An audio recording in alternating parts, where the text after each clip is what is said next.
Oui, il y a 2 mois, on a décidé à Kailash Adventure d'arrêter l'héliski.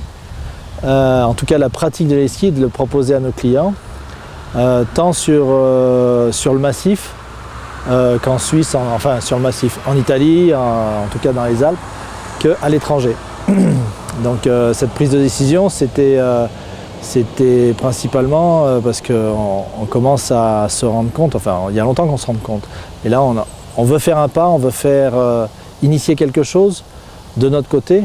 Ce qui nous a poussé à faire ça, c'est que c'est vraiment une activité que l'on peut enlever et remplacer par quelque chose d'autre. C'est vraiment l'activité de luxe. Si on prend un hélico, les hélicos que l'on utilise en Italie ou en Suisse, c'est des hélicos qui consomment 180 litres de kéro par heure de vol. Donc c'est vraiment énorme par rapport aux autres activités qui sont polluantes, parce qu'il y a plein d'activités dans le métier de guide qui sont polluantes, ne serait-ce que de faire venir les gens de l'étranger et les faire venir à Chamonix, ou alors partir, faire un Chamonix-Zermatt et revenir en taxi, etc.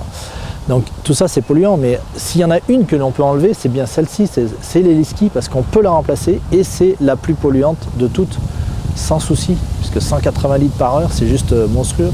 Donc 180 litres par heure, ça correspond à la quantité de gasoil qu'il faut à un camion pour traverser les Alpes. Donc c'est juste, voilà, c'est vraiment une mesure qui parle. Quand on voit l'état des glaciers actuels, et puis là, plus ça va et moins ça va, ça fait quelque part, ça fait un peu peur. Donc on a pris cette décision, on voudrait essayer d'initier. On n'est pas les premiers à l'avoir fait, parce qu'il y a plein de guides qui ont décidé depuis longtemps d'arrêter les skis. Mais ce qu'on aimerait, c'est montrer qu'une société peut le faire. Et puis voilà, c'est ça notre but, c'est d'arrêter ça, de mettre une petite goutte dans l'océan, dans cet océan. Et voilà, et puis, comme on dit, les petites rivières font les grands océans. En fait, on va essayer de diriger les clients et d'avoir une clientèle différente, parce que cette clientèle d'héliski, elle a un profil bien particulier.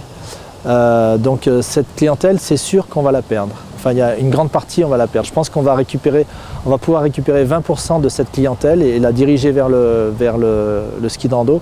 Mais je pense honnêtement qu'on va perdre 80% de cette clientèle intéressée par les skis. Parce que c'est la plupart du temps, c'est des gens qui sont soit pas équipés, soit qui ne veulent pas faire d'efforts ou qui ne sont pas intéressés par le ski de rando.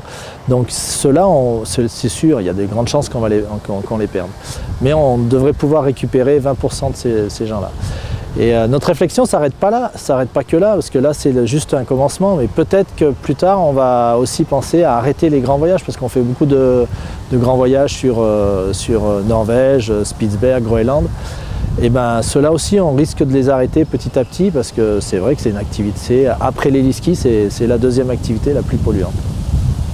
Je pense que la position des guides par rapport à cette question de pollution, je trouve qu'on est pas mal.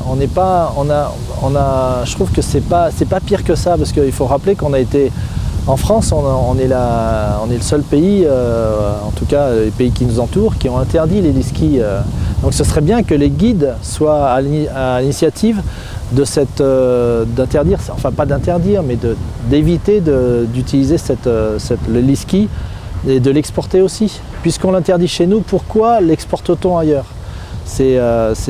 Après c'est une question, mais honnêtement, en tant que guide, je trouve qu'on n'est pas trop mal, parce qu'on on est près de la nature, tous les guides sont près de la nature et sont quand même assez sensibilisés à cette question-là.